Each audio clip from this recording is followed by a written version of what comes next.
Welcome back, guys, to Fire Emblem Engage, where last episode, Chapter 26, the last Engage and the final battle itself came to its end. As with Sombron defended by a barrier maintained by 4 Dark Emblems, we matched these shades of former enemies with the hero that felled them and broke through to face the Fell Dragon himself, as our party and emblems combined to bring an end to the threat to all worlds. With Sombron now having passed on, supposedly having reunited with the Emblem of Foundations, we now witness our story's conclusion and the traditional credits.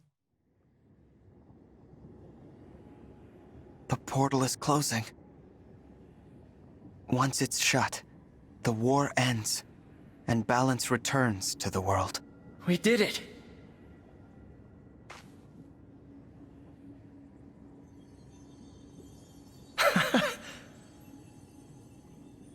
Oh, it's really time to say goodbye.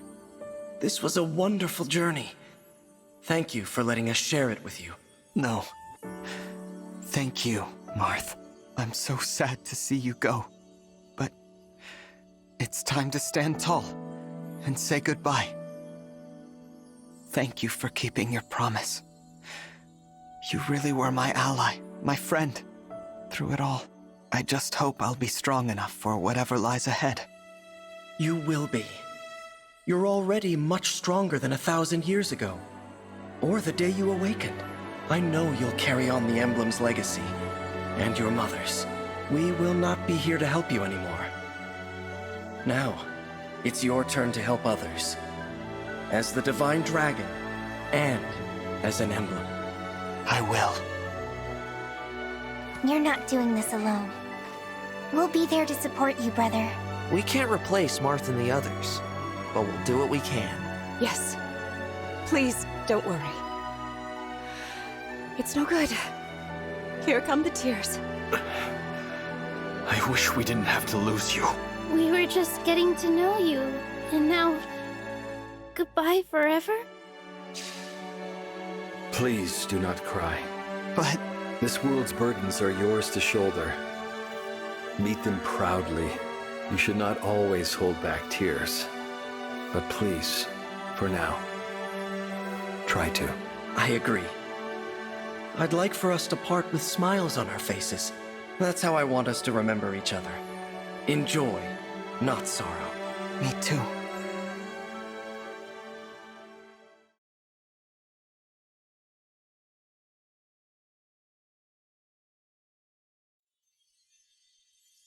It seems this is goodbye, but we'll never bid farewell to what we learned together.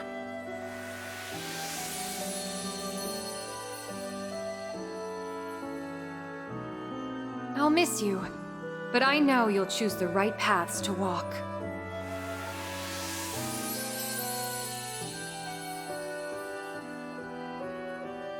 We'll always be together in spirit, no matter the distance.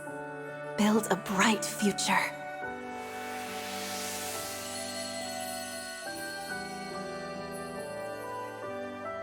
Don't worry. I can see that your lives will be filled with hope and happiness.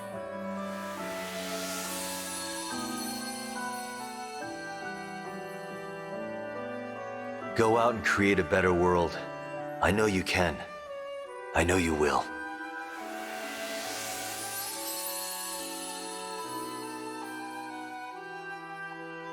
I will be praying for you.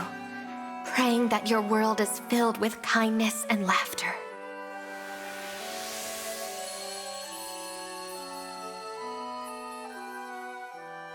Wherever you go, may the blessings of Mother Earth and Father Sky follow.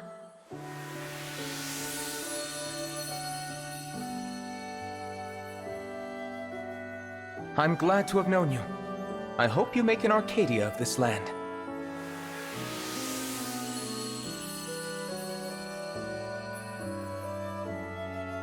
If your nations band together, there is no hardship you cannot overcome.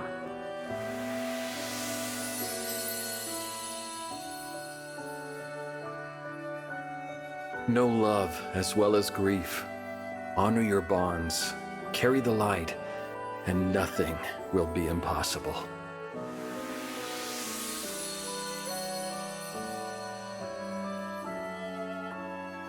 Lead with compassion, Divine One, and may your happiness be eternal.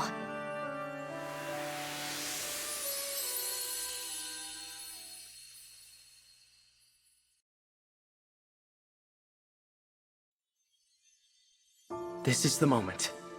So it is. Thank you. You are a member of our family. The emblem who connects us all. If ever we cross paths again. No, when we cross paths again, I hope that you will remember us.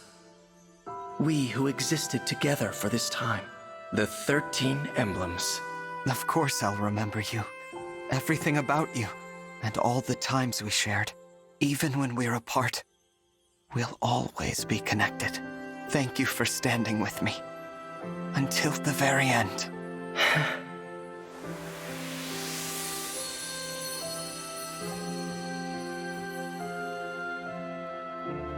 Goodbye, emblems. My family.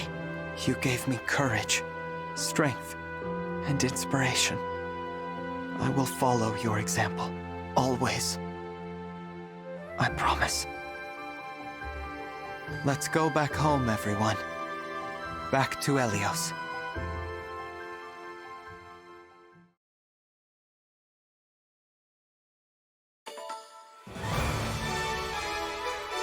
And that's it. Hey, we get to see some stats to finish it off. By the way, Burnus Emblem and Foundations sounds a bit more menacing than you'd like. We get to look at our MVPs, our turn clearances, and more. But hey, we did it. We completed the game. And for an anniversary title, it did everything it needed to do. It was great. Because this is the Fire Emblem, the formula Fire Emblem that I kind of like the most. Chapter by chapter by chapter. Yeah, there were some paralogs, and yeah, there's like skirmishes you can do, but if you do them, you'll be ridiculously over-leveled. If you do them on your main fire, like those of them. But you might like that. It's the choice to grind, the choice to change your difficulty, the choice to try and get some money. Is it even telling us the order we completed things in? That's interesting. It even tells us the time on the maps. What? You're telling me I didn't spend 2 hours on those maps? I want to see actual kill stats. I hope it shows me that. Shows us our MVPs. Clan was ruling the early game, wasn't he? Yeah, Burnus Emblems of Foundation sounds a bit menacing. Will that be the DLC or not? That's a mystery left behind. But after our slightly... Turns 26 on Divine Parallel the Ancestor. What the hell's that one again? Oh, yeah, it was Lynn's. Was it Lynn's? No, it wasn't. It was Tiki's Divine Parallel, yeah. Yeah, there was a lot of rooms to go through and a lot of hallway to get to all the sigils and all that. That was our longest map then. I thought weirdly, I'd have thought Lynn's would have been a really long one, but it's less than the ones before. Heroes of the Oasis. Which I'm right in saying it was Hero Oasis. Yeah, with the Darkness map. 22 turns for the Battle for Sombron. Well, okay, there were much longer maps. Ones that I spent a lot more turns on. The thing is, I feel like I spent a lot of time on, like, the past Alear map. But equally, I only actually spent like 5 turns or so. We actually rushed up, but I have more units to move. And I guess when that happens, more decisions to make, I spend more time making them. But yeah, that did on our difficulty, our story clearance, kind of be quite a last hurrah battle, didn't it? That music was so cool to like thump us along for it. Absolutely loved it. This is where we get into the switch between paralogs and back and forth. Jean getting the MVPs here. Jean, never with an emblem. To be honest, he was with an emblem when you think about it. Dire Thunder emblem. John gets to keep Dire Thunder after all. I'm assuming. I think Louis had most of the KOs, but seems like he didn't actually get a lot of MVPs. It might be more later game that he was just completely ruling the roost for us. That was so fun. It's the formula I like. A certain, like, story chapters, the traveling around the world. The story was very much backloaded, as in like a lot of the main cutscenes were at the end because that was like reveals, a bit more plot details, and then fleshing out the villains a little bit more, which some people may look at as like, why do we have to be sympathetic for them? But it is a theme of the game. This is why Sombron as well is all like lonely, and that's why he did a thing. It's a theme of the game that outside things, or being spared in another world, his entire people killed and him dumped in Elyos as like a prison. It's the theme of the game. Like, environment can turn people into like monsters as well. It feels like that kind of thing. But you can also fight back against that, which is what Alear did. He had a terrible environment. He had like no emotions and was worried for his life and for his sister's life and for his siblings' life, who kept watching get ripped apart by undead. But in the end, he overcame that. Found another way, found another path. Might be lucky to do that. But that feels like it really was the overarching theme of the game. Having those villains back in at the end was a bit worrying. I thought that took 1 hour 36, yeah. But chapter 26, The Last Engage. What a way out. Of course, dude was the MVP. Alright, is it going to show me any more data? Do we get, like, written endings for people while the credits play? I want to see more. With kill stats, please? Come on. Yes!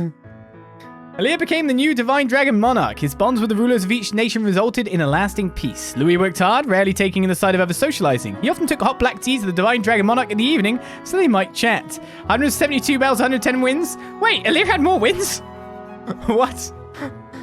Vander even did some things. After the Divine Dragon Monarch took the throne, Vander ceded his role as a steward, choosing to live as a knight on the Somniel. The new monarch and his friends visited Vander often. He always met the group with a smile, as he took great joy in remembering their journey. Clan succeeded Vander as a steward. As he grew older, his level-headed demeanor was likened to Vander's own. He so revered the Divine Dragon Monarch that when it was time to select the 34th generation of stewards, he tested candidates on their love for Alear. Eager steward. Ram served as a steward, maturing into protective force every bit as calm and attentive as Vander. Her zeal for the Divine Dragon Monarch never waned. When it came time to choose the next steward, she held a cheering contest for all the candidates. 16 battles, 14 wins is a good percentage. As king of Fyrene, Alfred forged a new non-aggression pact with Elyos and the other countries, ensuring a long period of peace. Records reveal Alfred's reign was brief as he died an early death. However, he was loved by his people and there is no doubt his life was full of joy. He died of his illness? Oh! I mean, that's life. Besides serving Fyrene of her own strength, Etier bulked up its soldiers with a regimen of weight training and muscle stimulants. Some said this was at odds with the nation's pacifistic ethos, but it was celebrated in her hometown, where to this day orange flowers are grown in her honor. 76 battles, 66 wins, ain't bad. 66 to 45 for Big Softy Boucheron. Boucheron worked for many years to restore Fyrene. Upon seeing Flora Port fully restored, he cried tears of joy. He traveled so often between the castle and Flora that in honor for his kindness and dedication, the road connecting them was called Boucheron's Passage. Yeah, he got his abs out when he changed the warrior. Joyous royal Saline. Saline dedicated her life to peace in the kingdom of Fyrene. This sometimes meant taking the unpopular position of punishing those who disturbed order. Her favorite tea became known as the Tea of Blessings in Fyrene. Legend had it that those who drank the tea would find joy. Did you succeed the throne or not? Chloe comforted the royal family and her fellow soldiers with deliveries of folk food. Soon Fyrene's local delicacies started including more unusual flavors. Years later, she met someone at a food stall and they had a fairy tale whirlwind romance that blossomed into lifelong love. 106 wins here for Chloe. 107 for Diamant.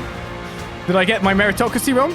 As the new king of Brodia, Diamant ordered a halt to all invasions and worked to reform his people's attitudes on Elusia. Some nobles resisted Diamant at first, but his vision for the future earned their favor. By exporting ore, Brodia was able to shift to a booming trade-based economy. Amber was overjoyed to see Diamant sit on Brodia's throne. He patrolled the kingdom to quell post-war chaos, and misadventure followed him with every step. In time, he became one of the very legends he had so admired. Portraits always placed him near an alpaca, confounding scholars. Jade celebrated Diamant's rise to the Brodian throne with pride and further dedicated herself to Brodia as a knight of the king. She always found time to write despite a busy schedule and managed to complete over 100 human novels in her lifetime, all separated as masterpieces. Alcrus took on all clerical duties at Brodia Castle and provided aid to Elusia's recovery effort. The two nations grew to trust each other, expanding mutual trade. He was praised as a brilliant yet humble strategist who kept his brother, the new king, safe, just as he'd promised his late father. 137? What? Lapis traveled to war-torn towns and taught citizens how to repair their homes. At every stop, she left large, delicious potatoes from the farm in her home village. The popularity of these taters brought her village wealth and prosperity, and earned Lapis a new title, the Potato Goddess. Citrine redoubled her efforts to sway Brodian nobles away from warfare by advocating for peace. Some were unmoved, but many took her words to heart. Despite the great weight on her shoulders, her graceful smile was ever present, especially at the balls and galas that she so loved. As Queen of Elusia, Ivy strove to rebuild a war-torn nation and to improve its insular culture through diplomacy with Brodia. Her decision to import ore gave rise to a lucrative mineral processing industry. Ivy's legacy endured even after Alear had passed on. After completing his work as Princess Ivy's retainer, Zelkov's next pursuit was to create a shelter for the children of Elusia who were orphaned by the war. He and his new family were very happy. It is said that the children all learned to speak in quite a profound and meaningful way. Kagetsu disappeared after Ivy's coronation. Some said he was off searching for a worthy opponent. In fact, he had gone home to ask his family's permission to live in Elusia and serve the queen. Working under Ivy, he still made visits to Pale Sands, returning each time with the gift of rice. After her sister's coronation, Hortensia returned to Elusia's academy and soon graduated at the top of her class. Her natural charm was later key in negotiations with Brodia. She and Ivy were well remembered for the contributions they made to their country's prosperity. Rosado was dubbed a knight for his service. He traveled the land, seeking to destroy the corrupted for good, resuming his studies only when that task was done. Later in life, he earned further fame as an artist. A portrait of the royal family at their cutus still hangs in Elusia Castle. Though she was dubbed a knight for her service, Gold Marie soon discovered that her true gift was teaching. She became a top instructor at Elusia's academy. So many of her students went on to do great things that she felt a need to apologize to her classes for the pressure placed on them. Tamara traveled far and wide after the war. Still, she never forgot her duties as queen, returning to the palace often to greet guests with a smile. The people Tamara met during her travels cared very much for her. She became the most beloved queen in Solm's history. Poor her mum.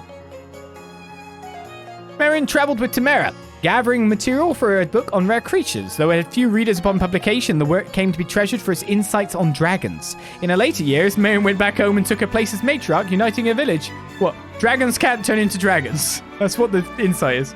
Manette served Tamara as her knight and ensured her safety through devious ploys. In time, she could also subdue an enemy with a single blow, I bet.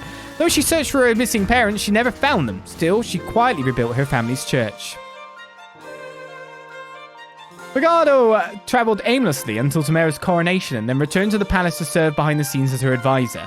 Though few reliable accounts of his life were left in the history books, it said he met someone during his travels and they spent the rest of their lives together.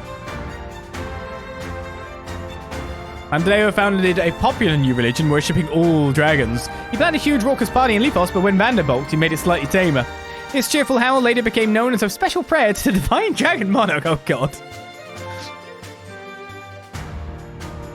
Rune rebuilt his parents' bistro. It became wildly popular for serving dishes beloved by Solm royalty as well as Alear. He left to tour the world and taste food, putting all he learned into a book that became a Bible for chefs. Even after his death, his recipes brought joy to many. Anna did a lot. Anna finally reunited with her family. She had many sisters, all with the same name and face, but only she had ever traveled with the divine dragon monarch. With the emblem's success in the war, rings came strongly into fashion. She made all the profit she'd ever wanted off the trend. She had many sisters.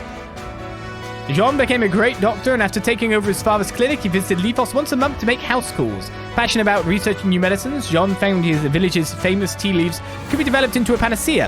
His discovery was studied for years. After the war, Yunica became a street performer. She put on a captivating act for a few years, then vanished without a trace. Did she perish? Start a new life far away, the truth is unknown. Some say the divine dragon monarch's use of unusual words was due to her influence. Zappy.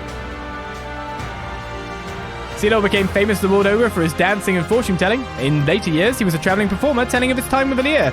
According to the fortune he read for himself, he was fated to meet good people, enjoy great food, and live a very happy life indeed.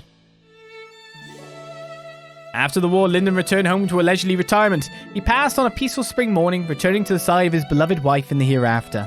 For his friends and allies, his memory lives on whenever they taste a pastry or hear the sound of thunder roaring in the sky. Sophia returned to Rhodia Castle and took up a position in King Diamant's personal guard. Later in life, she retired to her village and started a seafood restaurant. Though small, the place attracted customers from far and wide. Its menu featured a dish said to have been beloved by King Morion. They all took over Gradlon and made it a lush green land. She resisted the crown for over a century, then at last gave in to her people's wishes and became the first monarch of Gradlon. By then, many of her old friends had died, but their offspring and Alear were at the event. Maurier strove to atone by aiding others. His good deeds continued into late life when he went out and was never heard from again. Some say he was in an accident. Others that a victim of the Four Hounds took revenge. The only certainty is that Vale and the Divine Dragon were in his force until the end. That's our last recruitment. The meritocracy still stands, by the way, because Louis was in the most engagements, not just KOs. He fed to everyone. That was the plan. So, on merit, he did the most for the group. He got over 100 kills. He got like 170 engagements. He pulled everyone into range so that Ulchrist, etc. could get those KOs, but Ulchrist was the kill master. By a mile. Nice roast, by the way. I just didn't realize that Ulchrist had been killing that many. But I guess it's because we can always snipe a guy, right? We can always snipe a guy from whatever range we wish to. Smash them. And enjoy ourselves. So yeah. That was Fire Emblem Engage. Of course, there's a wave 3 of DLC to come. There is an expansion to come, another story to come. So that will be really interesting to find out. I could justify my like for Louis by saying you have a thing for generals. I always have it. Armanites are my favorite, have been like a star unit in pretty much everything I've done. Except maybe...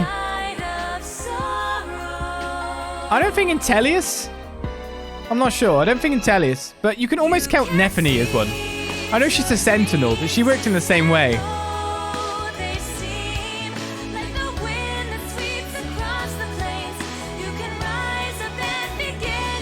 There's more lyrics.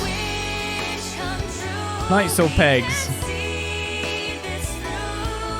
Generally, I have a lot of favorite units when you think about it. There's always an archer that gets like risen to prominence.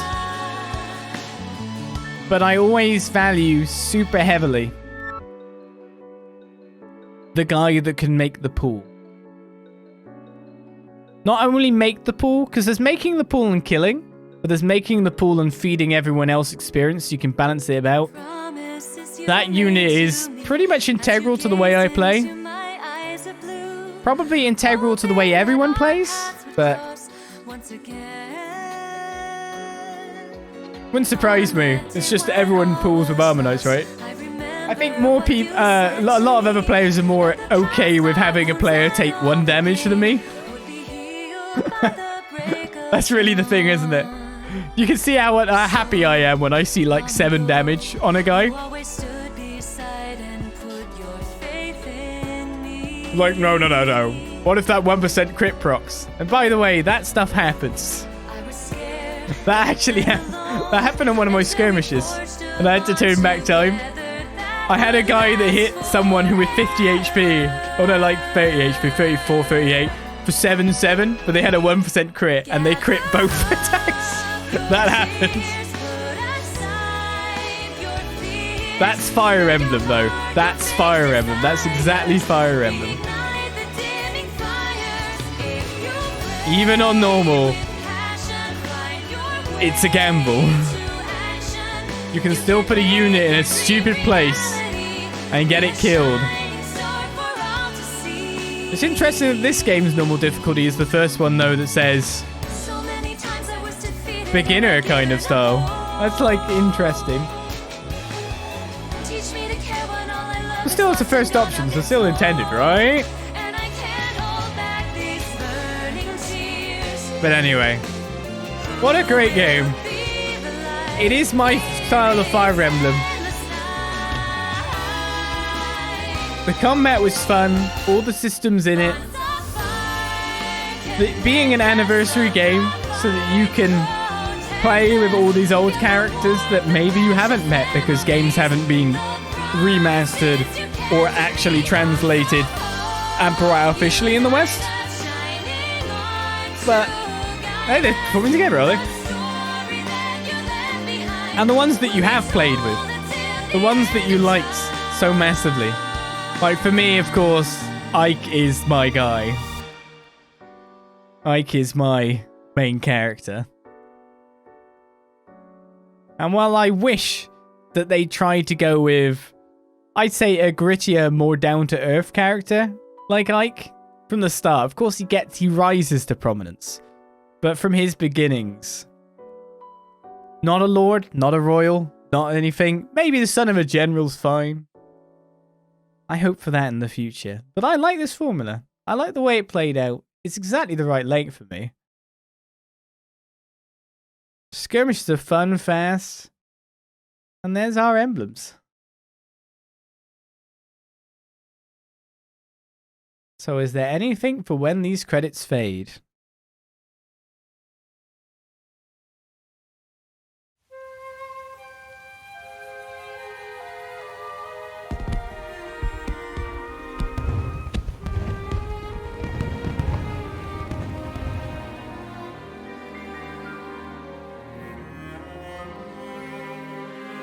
Today's the day of my coronation. Today, I'll be crowned the Divine Dragon King.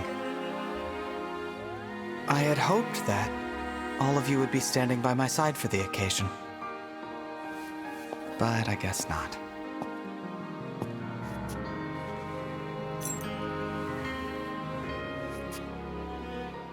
Shine on! Emblem of beginnings! Worth a try. I wonder if we'll ever meet again. Aha! I knew we'd find you in here. We must have looked everywhere. Everyone. The coronation is going to start any minute now. All right. Time to get changed, unless you're wearing that. Yeah, I guess I should, huh? Huh? Well, hurry up! Come on! Oh, okay. I'm coming.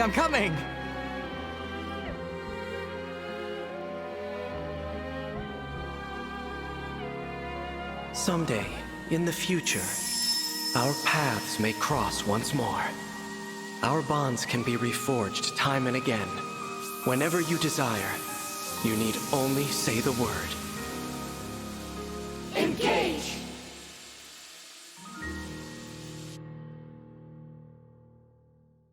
I knew that'd be the final word. Because it was Sombron's final words, and I was like, that is going to be the final word of the game, but that's not going to be it. I knew it's going to be the final word. Oh, we get to save a clear file. That was fun. Fun indeed. Would you like to save cleared game data? Army will be as it was before chapter 26, but there'll be a record that you've cleared it. That I can do by the look of things. We'll skip past that. Engage! There we go. That was it. We will be back for the rest of the DLC. Trust me on that. We'll fit it into our busy schedule of this year that's still to come and ongoing. At the point of this video coming out, we'll be well mired into a ton of series going on, as you'll be able to tell. We'll have Trails going. We'll have Octopath Traveler 2 still ongoing, most likely. But that was incredibly fun. It's my kind of Fire Emblem. It just, again, as an anniversary title, reminds me of the older games that I've played. Ready yourself. And that's what I like from it. And while it still had a lot of the base sim elements, it wasn't overbearing. And you could really... It didn't, like, mean massive amounts for your character's growth, aside from, like, you get some extra experience in the arena.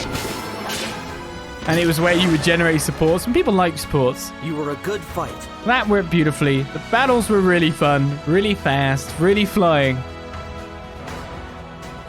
There was always forts to do, forts to make. And the difficulty in a Fire Emblem game mostly comes from the first time playing it. I could probably go through a harder difficulty. What is it now? Because I know what's coming. This. When you know what's coming in a Fire Emblem, when you know what to do. It's all performing the motions at that point. So I hope you enjoyed the Let's Play. We got a ton of supports done. Lots of A's. Lots of more. Hopefully you enjoyed the game yourself and have enjoyed playing it. Rest now. But that is it for the Let's Play for now. Thank you for watching my Let's Play.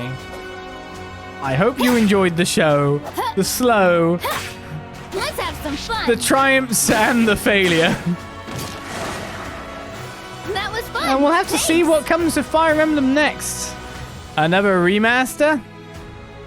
Maybe just a straight up release of games that don't necessarily need a remaster? Like Roy's game? Just give me it straight as it is, and I'll be quite happy. But I thank you guys for watching. It's time for me to leave. Fire Emblem Engage is done. So I'll see you guys around for more Let's Plays in the future, and when we do the DLC. For now, we say... Papaya. Papaya.